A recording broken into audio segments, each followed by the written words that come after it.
किसान का जीवन हमेशा संघर्ष से भरा रहता है। यह कहानी एक छोटे से गांव के किसान के जीवन की है, जिसका नाम रामचंद्र था। रामचंद्र और उसकी पत्नी सीता दोनों ही मेहनती और संघर्षशील थे। रामचंद्र का जीवन कभी भी सुख शांति से दूर नहीं था। गांव की जमीन सूखी और खेतों में पानी की कमी बर्बादी का कारण था। फिर भी रामचंद्र और सीता ने हालातों का सामना करते हुए एक दूसरे का साथ निभाया। एक बार जब बारिश बहुत अच्छी हुई थी, रामचंद्र अपने पत्नी से कहा, हमें खेतों को और बेहतर बनाने के लिए मिलकर काम करना चाहिए।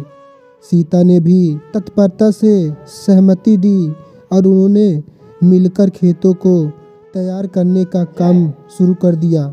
दोनों ने मिलकर पौधों को लगाने में दिन रात काम किया।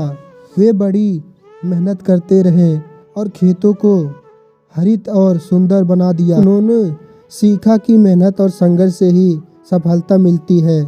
एक दिन जब उनके खेतों में फसल उगने लगी तो गांव के लोगों ने उनकी मेहनत को देखकर चौंक जाते हुए कहा, रामचंद्र और सीता का मेहनत और संघर्ष से गांव का नया जीवन दिया।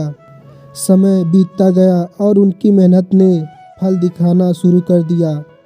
उनके खेतों से बाजार में उत्पाद बेचने लगे। इससे गांव का अर्थतंत्र मजबूत होने लगा और लोगों का जीवन सुख शांति से भर गया। एक दिन गांव के सरपंच ने रामचंद्र को बुलवाया और उन्होंने सम्मानित किया। सरपंच ने कहा, तुम्हारी मेहनत और संघर्ष ने हमें एक नया दृष्टिकोण दिखाया है। तुम गांव के हीरो हो। रामचंद्र ने बेशक मेहनत की, पर उन्होंने सीता का साथ कभी नहीं छोड़ा।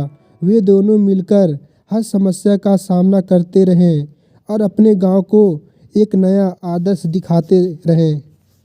इस कहानी से हमें यह सीखने को मिलता है कि मेहनत और साझा काम करने से ही समृद्धि मिलती है। रामचंद्र और सीता ने अपने प्रेम और मेहनत के साथ अपने गांव को समृद्धि की ऊंचाइयों को छुआ।